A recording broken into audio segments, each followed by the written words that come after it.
வணக்கம்.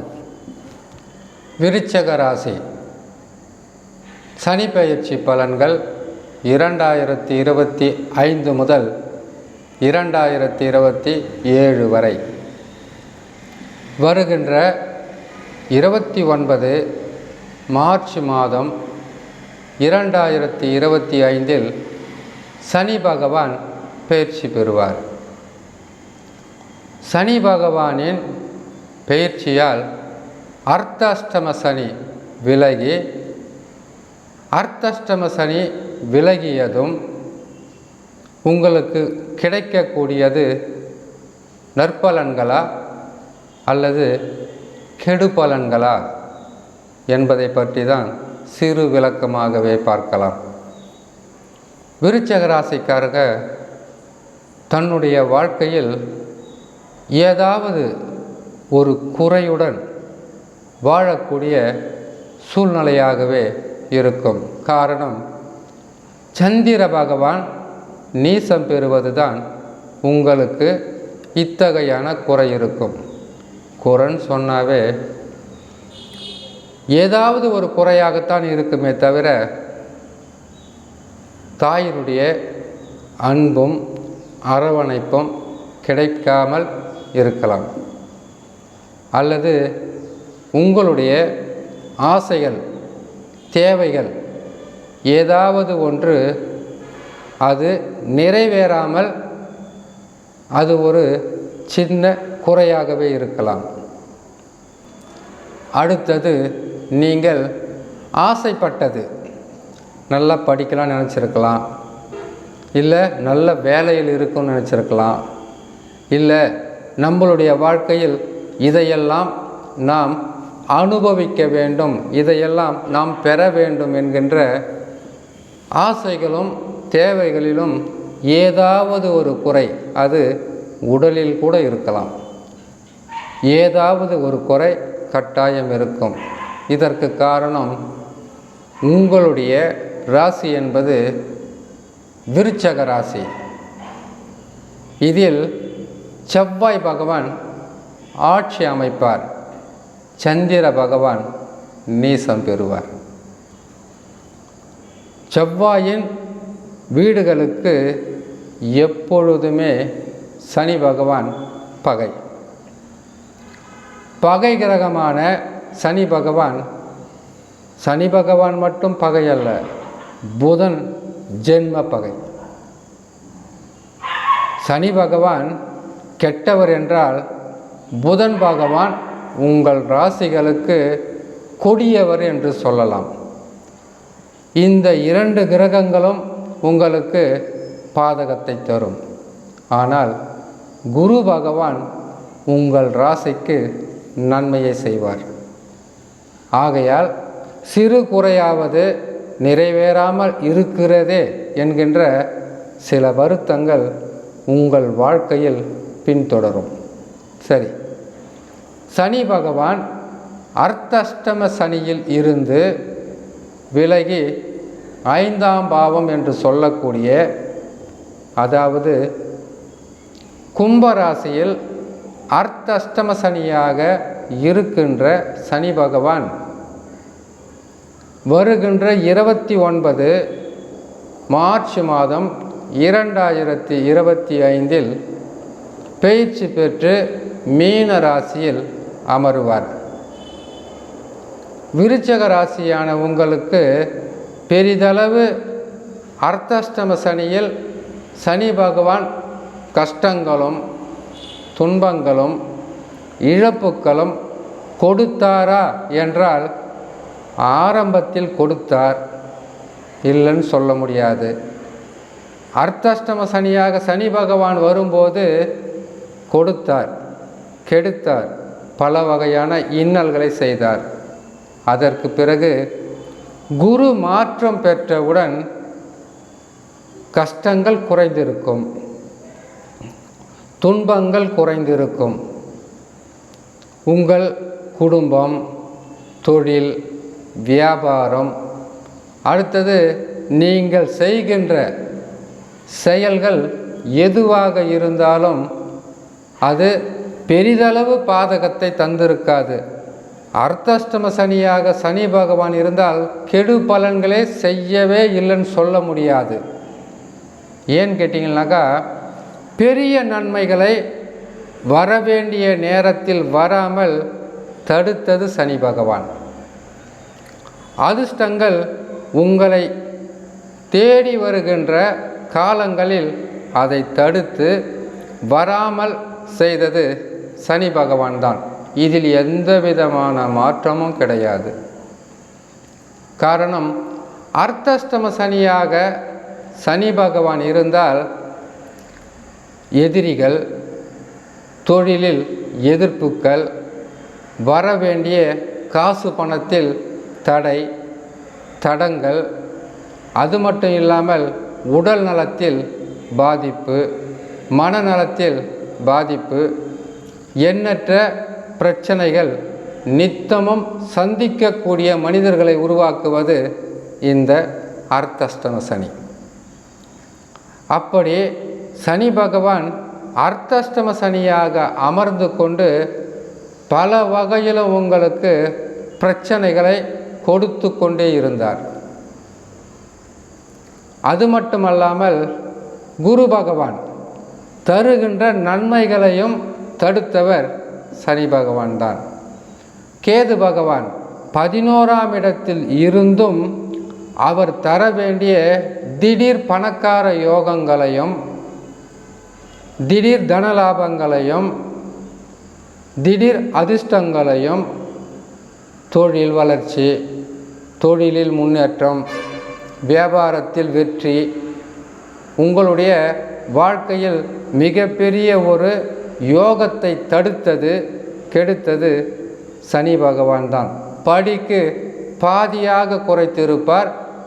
வரவேண்டிய நேரத்தில் அது தடங்களும் தடையும் எதிர்ப்பும் மீறி நிறைகுடமாக இல்லாமல் குறைகுடமாக கொடுக்க காரணமாக இருந்தது சனி பகவான் தான். சரி, இப்போ சனி பகவான் மாறப்போகிறார். என்னென்ன நன்மைகளை செய்வார் அல்லது தீமைகளை செய்வார் என்பதை நாம் தெளிவாக பார்த்து விடலாம். விருச்சக ராசியான நீங்கள் மட்டுமல்ல, மேசம் முதல் மீனம் வரையில் உள்ள 12 ராசிக்காரர்களுக்கும் ஒரு விஷயத்தை சொல்லணும்னு கேட்டிங்கனாக்கா, ஒரு பதிவை பார்க்குறீங்க. அந்த பதிவாகப்பட்டது உங்களுக்கு பிடிக்காமல் கூட இருக்கட்டும், இல்லை பிடிச்சே இருக்கட்டும். அந்த பதிவில் கேட்பதற்கோ பார்ப்பதற்கோ நிதானம் வேணும், பொறுமை வேணும். எப்பவுமே தடாலடியாக செயல்படக்கூடாது. அதிர்ஷ்டங்கள் என்பது எத்தகையான வழிகளில் வரும் என்பது உங்களுக்கு தெரியாது. ஏன், ஒரு சிலர் ஜோதிடர்களாக இருக்கலாம். அப்படி இருக்கும்போது உங்களுக்கு தெரியலாம். ஜோதிடம் தெரியாதவர்களாக இருந்தால் அதிர்ஷ்டங்கள் எப்படி வரும், எந்த நிலையில் வரும், அதற்கு குரு, சனி, ராகு, கேதுக்கள் பயிற்சி மட்டும் போதுமா? இல்லை, உங்களுடைய சொந்த ஜாதகத்தில் நடக்கக்கூடிய தசாவும் பயன் தரும் வகையில் இருந்தால் கட்டாயமாக அதிர்ஷ்டங்கள் கிடைக்கும். சர்வ சாதாரணமாகவே அனைவரும் முதலாளி ஆக முடியாது, அனைவரும் தொழிலாளி ஆக முடியாது. 12 ராசிகளில் பிறந்தவர்கள் யாராக இருந்தாலும் எல்லோருக்கும் ஆசை இருக்கும். திடீர் பணக்கார ஆகணும், தொழில் அதிபர்களாக ஆக வேண்டும், வியாபாரத்தில் கொடி கட்டி பறக்க வேண்டும், வாழ்க்கையில் மிகப்பெரிய ஒரு உயர்ந்த ஸ்தானத்திற்கு போக வேண்டும், நல்ல வீடு கட்டணும், நல்லா படித்து நல்ல வேலையில் சேரணும். அது மட்டும் இல்லாமல் ஒரு நல்ல நிலையை எட்டி பிடிக்க வேண்டும் என்பது அனைவருடைய ஆசைதான். ஆனால் ஜாதகம் ஒத்துழைக்க வேண்டும். சனி பயிற்சி, குரு பயிற்சி, ராகு கேது பயிற்சி இது மட்டும் வாழ்க்கையில் முன்னேற்றத்தை கொடுக்காது. இதற்குள்ளே இருக்கக்கூடிய சிறு ரகசியத்தை நீங்கள் புரிந்து கொண்டாலே பாதி வெற்றி கிடைத்தது. அதுதான் சொல்லுவாங்க இல்லையா, ஒரு நோயாளி நல்ல மருத்துவரை பார்க்க போகிறாங்கன்னாக்கா கவனிக்கணும். நல்ல மருத்துவரை பார்க்க போகிறாங்கன்னாக்கா டாக்டர்கிட்ட போன உடனே பாதி நோய் குணமாயிடும்னு சொல்லுவாங்க. காரணம், அவர் நல்ல டாக்டர், உங்களுக்கு பிடித்த டாக்டராக இருந்தால் அங்கே போனால் நல்லாயிடுனாக்கா அங்கே போனோன்னா பாதி நல்லாயிடும். மீதி அவர் கொடுக்குற மருந்து மாத்திரை மற்றதெல்லாம் வைத்து பார்க்கும்போது குணமாயிடுவாங்க. அது மாதிரி குரு பயிற்சி, சனி பயிற்சி, ராகு கேது பயிற்சி, இது பாதி உங்களை குணப்படுத்துவது, பாதி உங்களுக்கு அதிர்ஷ்டங்களை கொடுப்பது, பாதி உங்களுக்கு கஷ்டங்களை கொடுப்பது, பாதி உங்களுக்கு துன்பங்களை கொடுப்பது. ஆனால் உங்களுக்கு சொந்த ஜாதகம் இருக்குல்ல, அந்த ஜாதகத்தில் தசா என்று ஒன்று நடந்து கொண்டிருக்கும். விருச்சக ராசி தான். விருச்சக ராசியில் விசாகம், அனுஷம், கேட்டை நட்சத்திரம் விருச்சக ராசியின் நட்சத்திரம். அப்படி விசாகம், அனுஷம், கேட்டை, விசாக நட்சத்திரம் குருவின் நட்சத்திரம். உங்களுக்கு ஆரம்ப தசா குரு தசா, அதற்கு பிறகு சனி தசா, அதற்கு பிறகு புதன் தசா, அதற்கு பிறகு கேது தசா, அதற்கு பிறகு சுக்கிர தசா. இப்படி விசாக நட்சத்திரத்தில் பிறந்த உங்களுக்கு அந்த நட்சத்திரத்தினுடைய அதிபதி குருவாக இருந்தாலும் தசாக்கள் மாறிக்கொண்டே இருக்கும். அந்த தசாவை நடத்துகின்ற கிரகம் அர்த்தாஷ்டம சனி நடக்கின்ற காலங்களில், 7.5 சனி நடக்கின்ற காலங்களில், கண்டக சனி, அஷ்டம சனி நடக்கின்ற காலங்களில் குரு ராகு கேதுக்கள் தவறான ராசிகளில் அமர்ந்து தவறான பலன்களை தருகின்ற காலங்களில் அந்த தசாவாகப்பட்டது வலிமையாக இருந்துவிட்டால் உங்களுக்கு அந்த 7.5 சனி, அர்த்தாஷ்டம சனி, கண்டக சனி, அஷ்டம சனி வந்ததும் தெரியாது, போனதும் தெரியாது. உங்களுக்கு பிரச்சனை இருந்திருக்கும், அதை ஈஸியாக நீங்கள் அதை தாண்டி போகிற அளவுக்குத்தான் இருக்கும். அப்படி இல்லாமல் விசாக நட்சத்திரத்தில் பிறந்த உங்களுக்கு ஆரம்ப தசா குருவாக இருந்து குரு பாதகமாக உங்கள் ஜாதகத்தில் இருந்தால் சனி பகவான் கெட்ட இடத்திற்கு வரும்போது கடினமான கஷ்டங்களை சந்திக்கணும். அடுத்த தசா என்ன? சனி தசா. சனி உங்களுடைய ஜாதகத்தில் பலமாக இருந்தால் எந்த பிரச்சனையும் இருக்காது. அப்படி இல்லை என்றால் சனி பகவான் கெட்ட இடங்களில் வரும்போது பாதகத்தை, நஷ்டங்களை, பொருள் இழப்புகளை, உறவு சிக்கல்களை, தொழிலில் பின்னடைவை சந்திக்கக்கூடிய சூழ்நிலையாக இருக்கும். ஜாதகத்தில் அமர்ந்த இடத்திற்கு தக்கவாறு பலன்களை கொடுக்கும் கிரகங்கள். அடுத்ததாக சனி தசா முடிஞ்ச உடனே எந்த தசா வரும்? புதன் தசா வரும்.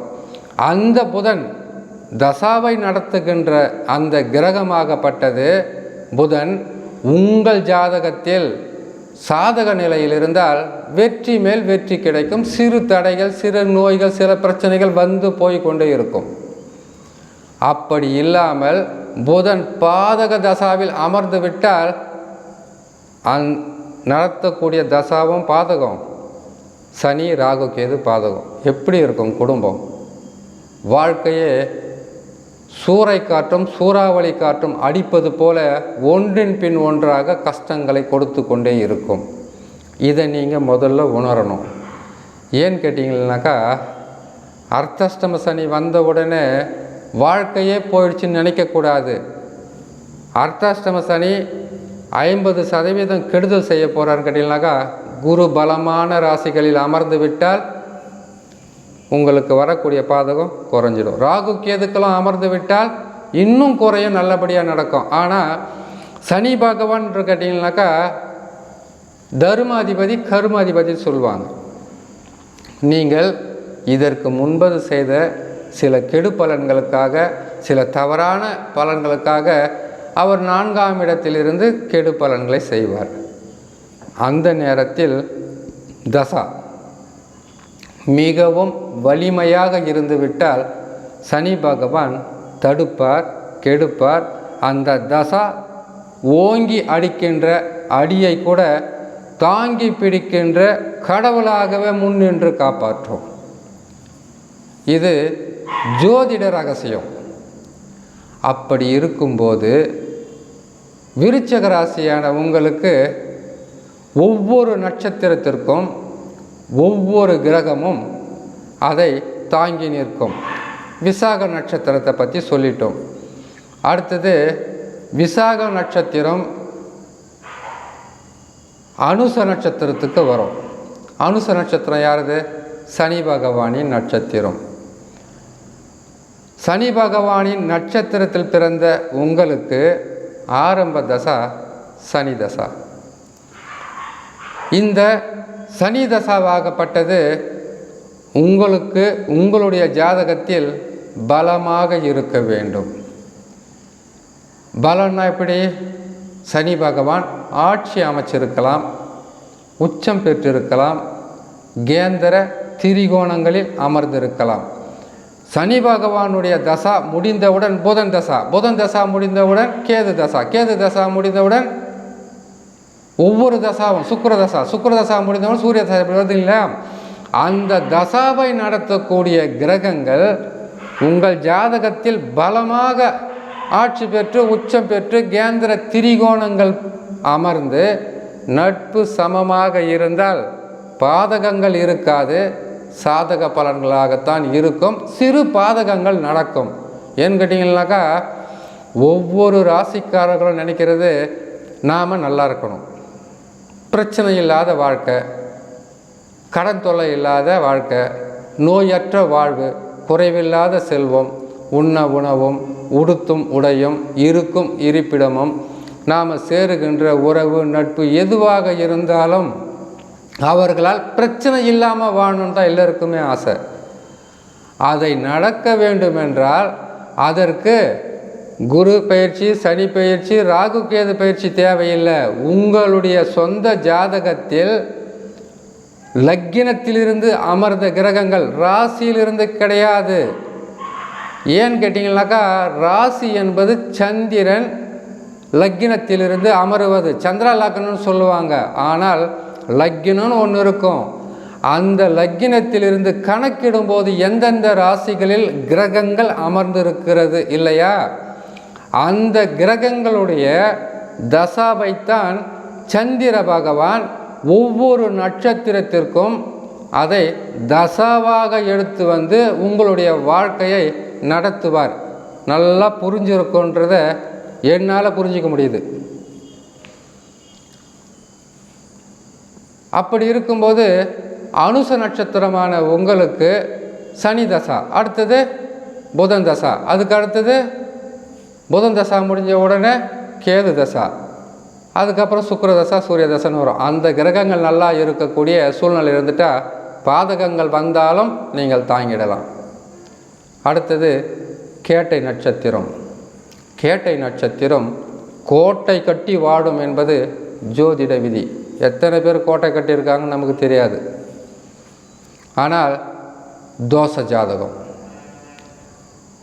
தோஷம் நிறைந்த நட்சத்திரம் சொல்லலாம், ஜாதகத்தை சொல்லக்கூடாது. தோஷம் நிறைந்த நட்சத்திரம்தான் கேட்டை. இந்த கேட்டை நட்சத்திரக்காரங்க சேட்டை செய்யாமல் இருக்க மாட்டார்கள் என்பது ஜோதிட கருத்து. சேட்டை என்னென்னா, ஏதானா பேசுங்க, விதண்டாவாதம் இல்லாமல் இருக்காது. நீங்கள் பேசுகிற வார்த்தைகளுக்கெல்லாம் ஒரு வார்த்தை நீங்கள் பேசிட்டீங்கன்னாக்கா அதுக்கு 4 வார்த்தை சேர்த்து பேசுகிறது தான் கேட்டை. ஒரு சிலர் பேசாமலே இருந்துருவாங்க, நீங்கள் எதானா பேசிக்கிட்டு போங்க, அமைதியாக இருந்துருவாங்க. ஆனால் கனவில் பல வகையான கற்பனைகளை செய்து வாழக்கூடிய நட்சத்திரம்தான் இந்த கேட்டை நட்சத்திரம். சுறுசுறுப்பு நிறைந்தவர்களாக ஒரு சிலர் இதற்கு மாறாக கூட இருக்கலாம். இந்த நட்சத்திரம் புதனின் நட்சத்திரம், தோஷ நட்சத்திரம். அது உங்களுடைய சொந்த ஜாதகத்தில் குருவை பொறுத்து தான். எடுத்தவொன்னே தோஷ நட்சத்திரம் சொல்லக்கூடாது. ஆனால் தோஷம்தான். குரு உங்கள் ஜாதகத்தில் ஆட்சி, உச்சம், கேந்திர திரிகோணங்களில் அமர்ந்து விட்டால் தோஷங்கள் உங்களுக்கு அவ்வளவு பெரிதாக கெடுபலன்களை தராது. கேட்டை நட்சத்திரம் புதனி நட்சத்திரம். முதல் தசா புதன் தசா. இந்த முதல் தசா புதன் தசா சொல்லிட்டேன் இல்லையா, அந்த புதன் உங்கள் ஜாதகத்தில் பலமாக இருந்தால் ஆரம்ப தசாவே உங்களுக்கு பல வகையான நன்மையை செய்துவிடும். புதன் தசா முடிந்தவுடன் கேது தசா. ஒரு விஷயத்தை மட்டும் தெரிஞ்சுக்கணும். கேது எத்தகையான சிறப்பான இடத்தில் அமர்ந்திருந்தாலும் உங்கள் ஜாதகத்தில் 12 ராசிக்கார ஜாதகத்தில் சொல்கிறேன், கேது தசா வருதா மிக விழிப்புடன் இருக்க வேண்டும். ஏன்னு கேட்டிங்கன்னாக்கா, கேது பகவான் கொடுத்து கெடுக்கின்ற கிரகம் ராகு, கெடுத்து கொடுக்கின்ற கிரகம் கேது. கேது பகவான் எந்த இடத்தில் 11 கூட அமர்ந்திருக்கட்டும், அல்லது 3 இருக்கட்டும், 6 இருக்கட்டும், அவருடைய தசான்னாவே நமக்கு கொஞ்சோண்டு பயம் வந்துடும். காரணம், அவர் விபரீதமான பிரச்சனைகளுக்கு உள்ளாக்கக்கூடிய ஒரு கிரகம். ஜோதிடர்கள் சொல்வாங்க, நம்ம முன்னோர்கள் சொல்லியிருப்பது, சனியை போல் ராகு, செவ்வாயை போல் கேது. செவ்வாய் கூட பரவாயில்ல, நேருக்கு நேராக சண்டைக்கு வான்னு கூப்பிட்டுருவார். ஆனால் கேது அப்படி கிடையாது. கேது பகவான் மறைமுகமான நோய், மறைமுகமான பிரச்சனை, மறைமுகமான தவறு, மறைமுகமான தப்பு, மறைமுகமான பாவங்களை செய்ய வைத்து அதனால் அவர்கள் பல வகையிலும் கஷ்டப்பட்டு அந்த பக்கமே போக மாட்டேன்னு சொல்லக்கூடிய அளவிற்கு அவர்களுக்கு தப்பும் செய்ய வைத்து அதற்கு உண்டான தண்டனையும் கொடுத்து அதற்கு பிறகு அந்த தவறின் பக்கம் திரும்பி கூட பார்க்காத அளவிற்கு அவர்களை திருத்துவார். இது கேது பகவான் செய்வார். கேது தசாவில் இத்தகையான பாதகங்கள் இருக்கும். கேது தசாவை விருச்சக ராசியில் இருக்கக்கூடிய யார் அந்த 7 ஆண்டு காலங்கள் சந்தித்திருந்தாலும் நான் சொல்வதில் 100% இல்லை, 50வது உண்மை என்று நீங்கள் சொல்லலாம். சரி, கேட்டை நட்சத்திரத்துக்கு ஆரம்ப தசா புதன் தசா, அதற்கப்புறம் கேது தசா, அதற்கப்புறம் சுக்கிர தசா, அதற்கப்புறம் சூரிய தசா, அதற்கு பிறகு சந்திர தசா, செவ்வாய் தசா, ராகு தசா என்று தசாக்கள் மாறி மாறி வாழ்க்கையை நடத்தி கொண்டு தான் இருக்கும். அப்படி அந்த தசாவை நடத்தக்கூடிய கிரகங்கள் உங்கள் ஜாதகத்தில் நல்ல இடங்களில், நல்ல ராசிகளில், நல்ல வழிகளில் அமர்ந்து விட்டால் எந்த பாதகமும் இருக்காது. அப்படி இல்லாமல் இருந்தால்தான், அர்த்தஸ்தம் சனி வந்ததா, உடல் நலத்தில் பாதிப்பு வந்தாச்சு, பொருளில் இழப்பு வந்தாச்சு, குடும்பத்தில் கஷ்டம் வந்தாச்சு, நோயின் தாக்குதல்கள் அதிகமாச்சு, பொருள் இழப்பு, நம்பிக்கை துரோகம், ஒரு பிரச்சனை போனால் இன்னொரு பிரச்சனை, இது எல்லாம் சந்திக்கக்கூடிய சூழ்நிலையாக இருக்கும். இப்போது நட்சத்திரத்தை பற்றியும் சொல்லியாச்சு, லக்னத்தை பற்றியும் சொல்லி முடித்தாச்சு. எந்த கிரகங்கள் பலமாக இருந்தால் உங்களுக்கு நன்மையை செய்கின்ற அந்த வார்த்தையும் சொல்லியாச்சு. இப்போ நீங்கள் தெரிஞ்சிக்க வேண்டியது, புரிஞ்சிக்கிட்டு இருக்கக்கூடியது ரொம்ப நல்லா இருக்கும். ஏன்னு கேட்டிங்கனாக்கா, வெறும் சனி ராகு கேது மட்டும், குரு மட்டும் மாறிட்டால் நம்ம வாழ்க்கை மாற போகிறதில்ல. தசா நல்ல நிலையில் இருந்தால் பிரச்சனைகள் வந்தாலும் நீங்கள் மீண்டு எழுந்து வந்து நல்ல நிலையில் வாழ்ந்துடலாம். தெளிவாக புரிஞ்சிருக்கும்.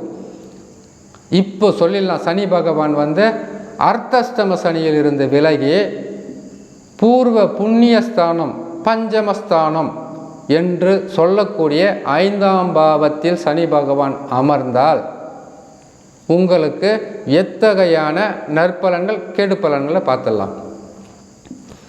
சனி பகவான் மீன ராசியில் அமருவார். 5ஆம் இடம்.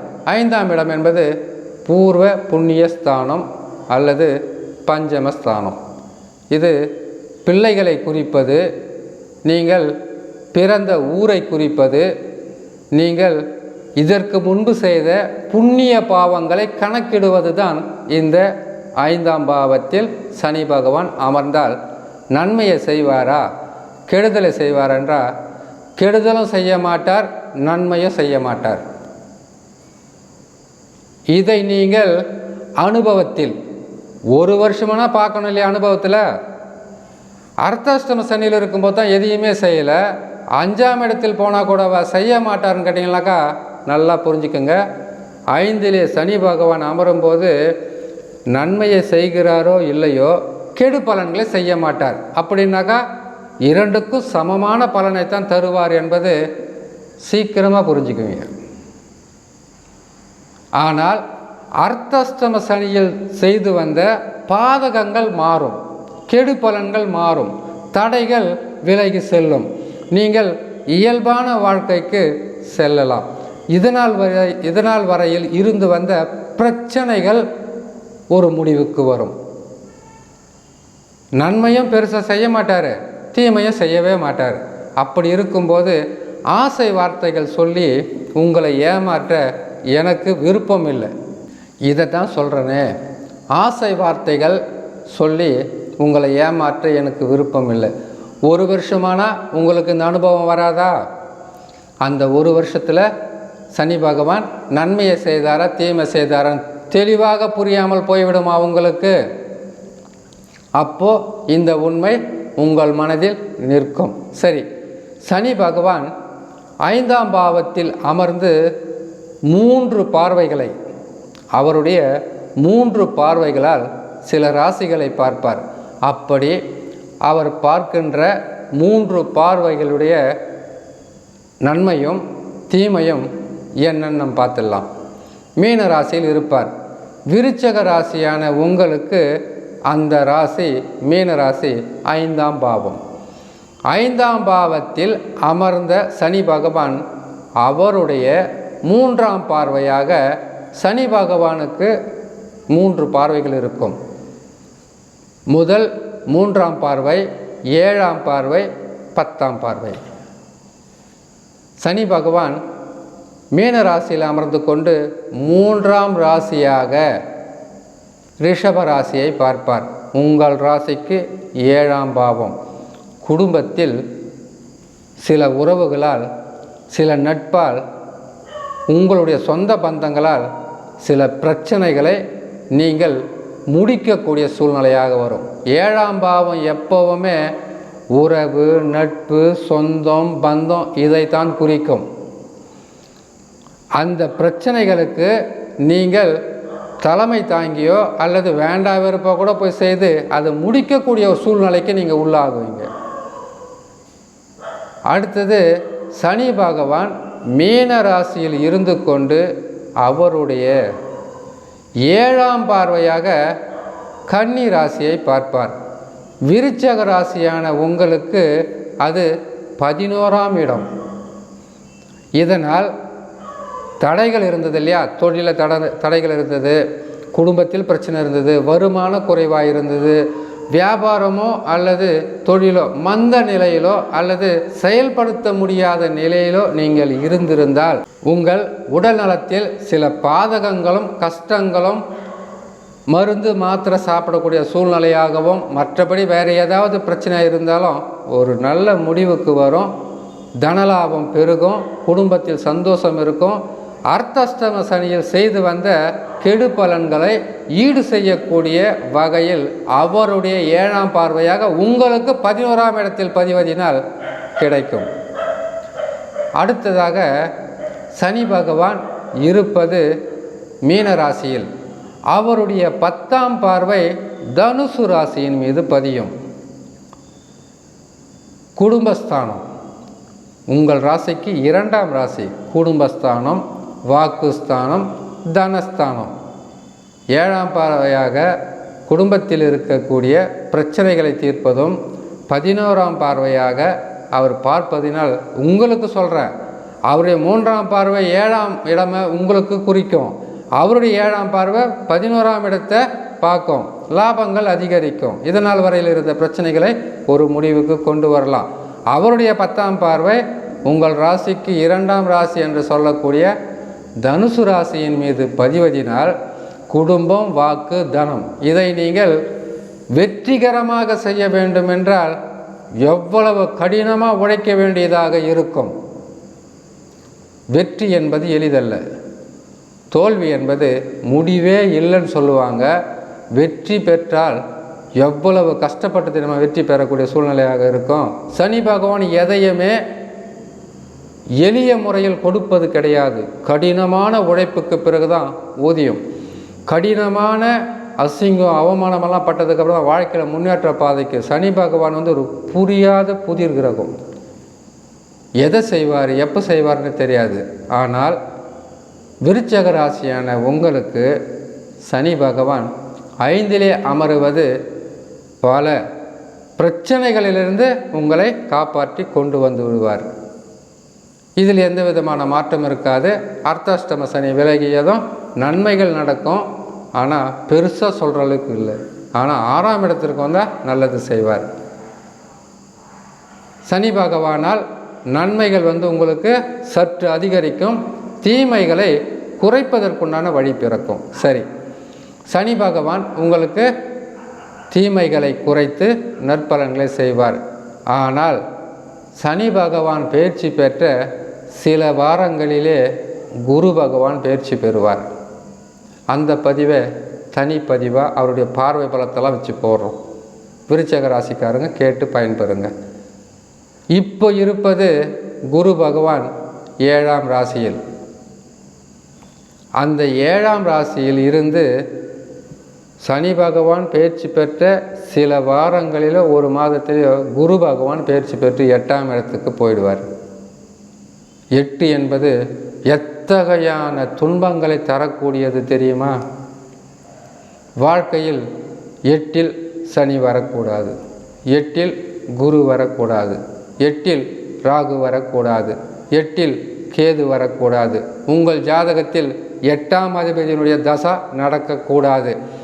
சந்திர பகவானே 8ஆம் இடத்திற்கு வந்தால் சந்திராஷ்டமம் என்று 2.25 நாட்கள் வாழ்க்கையில் போராட்டங்களை கொடுத்துவிடும். அப்படி இருக்கும்போது அர்த்தாஷ்டம சனி விலக போகுது, நல்லது நடக்க போகுதுன்னு இவ்வளவு தெளிவாக சொல்லிட்டு குரு பகவான் 8ஆம் இடத்திற்கு போகிறார் என்ற பயத்தை காட்டுறீங்களா? இது பயமுறுத்தும் பதிவல்ல, முன்னெச்சரிக்கை பதிவு. குரு 8க்கு போனால்னா நிறைய கஷ்டங்கள் வருன்றதை முன்னாடியே நீங்கள் தெரிஞ்சுக்கிறீங்க. எனக்கு தெரிஞ்சிருந்தால் நான் அந்த தவறை செய்திருக்க மாட்டேன்னு நம்ம சொல்லுவோம் இல்லையா? முன்கூட்டியே தெரிஞ்சுக்குங்க. ஏன்னு கேட்டிங்கனாக்கா, குரு, சனி, ராகு, கேதுக்கள் இந்த 4 ராஜ கிரகங்கள் செய்யக்கூடிய சதி, இந்த 4 கிரகங்கள் நல்ல இடத்தில் இருக்கும்போது விதியே மாறி பல வகையான நன்மைகள் நடந்துடும். குரு பயிற்சியை பற்றி தனியாகவே போகிறோம். ராகு கேதுக்கள் பெருசாக துன்பத்தை கொடுக்கறதுக்கு வாய்ப்பு இல்லை. ஏன்னா கேது பகவான் உங்கள் ராசிக்கு 10ஆம் இடத்துக்கு தான் போகிறாரு. அது கெடு பலன்களை தருகின்ற இடம் கிடையாது. சிறு பாதகங்கள், சில நேரங்களில் கஷ்டங்கள் கொடுப்பார். ஆனால் சனி பகவான் நல்ல இடத்துக்கு போயிடுறாரு இல்லையா? இந்த ஆண்டு 2025 சனி பயிற்சி, அதுக்கப்புறம் ராகு கேது பயிற்சி, அதுக்கப்புறம் குரு பயிற்சி, எல்லா கிரகங்களும் பயிற்சி ஆகுது. இந்த காலகட்டங்களில் எந்த கிரகமாவது பயிற்சி ஆகட்டும், உங்களுடைய சொந்த ஜாதகத்தில் தசா நல்லா இருக்கான்னு பார்த்துக்குங்க. பொறுமையாக பாருங்கள். ஒரு கோயிலுக்கு போகும்போது எந்த அளவுக்கு நம்ம கடல்கிட்ட போயிட்டு நம்ம குறைகளை சொல்லணுன்றதுக்காக பயபக்தியோடு போகிறோமோ, அந்த மாதிரி ஒரு நாளை ஒன்று நிர்ணயித்து ஜாதகம் பார்க்குறதுக்கு போகும்போது நீங்கள் எந்த ஜோதிடர்கிட்ட போகிறீங்களோ முதல்ல அவர்கிட்ட கேட்டுக்குங்க. ஏன்னு கேட்டிங்கன்னா, நாங்கள் வரட்டுமா ஜாதகம் பார்க்குறதுக்கு? ஏன்னு கேட்டிங்கனாக்கா, அவங்களுக்கு எவ்வளோ பிரச்சனை இருக்குமோ அந்த நேரத்தில் அவங்க வீட்டுக்கார அம்மாக்கிட்ட அவர் எந்த பிரச்சனையும் பண்ணிக்காமல், தொல்லையும் பண்ணிக்காமல், அவர் டென்ஷனும் இல்லாமல் இருக்கணும். இல்லைன்னு கேட்டிங்கன்னா, வந்தோடனே ஏன்னா தானே நல்லா இருக்குது போ அப்படின்னு சொல்கிறது ஆரம்பிச்சிடுவாங்க. எல்லாமே ஆத்திரம், அவசரம், வேகம், இதனால்தான் நிறையா பிரச்சனைகளை சந்திக்கக்கூடிய சூழ்நிலையாக இருக்குது. ஆகையால் கிரகங்கள் மாறுகிறது, வாழ்க்கையில் மாற்றங்களும் இருக்கும், ஏற்றங்களும் இருக்கும், முன்னேற்றங்களும் இருக்கும், சில கெடு பலன்களும் இருக்கும்.